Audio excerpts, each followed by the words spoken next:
அனைவருக்கும் அன்பு மிகுந்த வணக்கம். செல்வராமாயணம் என்னும் இலக்கண பாடல்களும் இலக்கிய சுவையும் கொண்ட புதிய ராமாயண காவியத்தை புனைய வைத்த என் இறைவன் ராமனை நன்றியுடன் வணங்கி வருகிறேன். செல்வராமாயணம் பருவம் 3 அயோத்தி பருவம், காலம் 8 பரதன் காலம். அழுதாலும் தீராத பெரும் துன்பமாக மன்னனின் இறப்பு ஆகி போதம். பாடல் 998. அழுதாலும் துயரத்தில் 6 வற்றி போய்விடுமோ, தொழுதாலும் துன்பம் அது தொலை ஓட தாவிடுமோ, முழுதான பெரும் துன்பம் முடிந்துடனே ஓய்ந்திடுமோ, பழுதில்லா நெஞ்சம் என பாத்தின்பம் பாய்ந்திடுமோ. இதுவே 998வது பாடல். இந்த பாடலுக்கான விளக்கத்தை காண்போம். அழுதாலும் துயரத்தில் 6 வற்றி போய்விடுமோ என்ற முதல் வரிக்கான விளக்கம். பரத சகோதரர் அழுவதை பார்த்து அந்த கோசல நாட்டு மக்களும் எவ்வளவுதான் அழுதாலும் அந்த நாட்டின் துன்ப கண்ணீரானது அந்த பரத சகோதரரும் நாட்டின் மக்கள் யாரும் எழுப்பிய அந்த துன்ப கண்ணீரானது துன்ப ஆறாக, அந்த துயரத்தின் ஆறாக எழுந்ததால் அந்த துயரத்தின் ஆறானது உடனே வற்றி போய்விடவில்லை.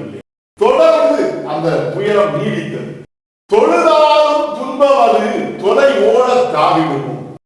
ஒருவரை துன்பமானது நெருங்கி வருகையிலே அந்த துன்பத்தை அவர்கள் எவ்வளவுதான் தொழுது வேண்டி கேட்டுக்கொண்டாலும் அந்த துன்பமானது அவர்களை தாக்காமல் விட்டுவிடாது. அவ்வாறு அவர்கள் தொழுது வேண்டுகிறார் என்பதற்காக அந்த துன்பமானது அவர்களை தாக்காமல் ஓடிவிடாது. தொலைவில் ஓடிவிடுவதற்காக எங்கும் தாவி சென்று விடாது, வேறெங்கும் போய்விடாது. அதுபோலவே அந்த பரத சகோதரர் அடைந்திருந்த அந்த துன்பத்தை அவர்களால் நீக்க முடியவில்லை. அந்த துன்பமானது தொடர்ந்து அங்கே நீடித்தது. முழுதான பெருந்துன்பம் முடிந்துடனே ஓய்ந்திடுமோ. அந்த பரத சகோதரர் பெற்றிருந்த துன்பமானது முழுதான துன்பம் என்று சொல்லக்கூடிய வகையிலே தந்தையின் மரணம் என்பதால் அந்த துன்பமானது முழுமையான துன்பமாக இருந்தது. அந்த முழுமையான துன்பமானது உடனே ஓய்ந்து போய்விடாது, முடிந்து உடனே வேறென்றும் அது சென்று விடாது. அந்த துன்பமானது ஓய்ந்து அகன்று விடாது. அதை போலவே அங்கே அந்த துன்பமானது ஓய்ந்து விடாமல் தொடர்ந்து நீடித்தது. பழுதில்லா நெஞ்சமென பார்த்தின்பம் பாய்ந்திடும். ஒருவருடைய உள்ளமானது நல்ல உள்ளம், அவன் நல்லவன் என்பதால் ஒருவருக்கு வந்து சேரக்கூடிய துன்பமானது அவரை தாக்காமல் அவர் மேல் இறக்கப்பட்டு சென்று விடாது. அவ்வாறு இறக்கப்பட்டு அந்த துன்பமானது உடனே விலகி போய்விடாது. உடனே அவரை நோக்கி இன்பமானது பாய்ந்து வந்து விடாது.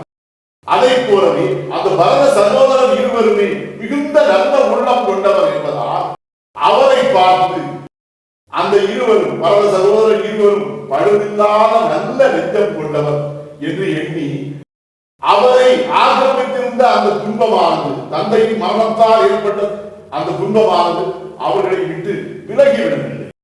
அது மட்டுமன்றி இன்பம் உடனே அவர்களை நோக்கி பாய்ந்து ஓடி வரவில்லை. மொத்தத்திலே அந்த துன்பமானது அங்கே தொடர்ந்து நீடித்தது. இதுவே 998வது பாடலுக்கான விளக்கம். செல்வராமாயணத்தின் 999வது பாடம் மற்றும் அதற்கான விளக்கம் ஆகியவற்றை அடுத்த பகுதியில் காண்போம். இறையருளால் அடியேன் இயற்றிய நல்லதோர் இலக்கியத்தையே செல்வராமாயண காவியமாக உங்கள் முன் தொடர்ந்து வழங்கி வருகிறேன். உங்கள் அன்பையும் ஆதரவையும் தொடர்ந்து வந்து இந்த புதிய ராமாயண காவியத்தை அனைவரிடத்திலும் கொண்டு சேர்க்குமாறு உங்களை அன்போடு கேட்டுக்கொள்கிறேன். அனைவருக்கும் நன்றி.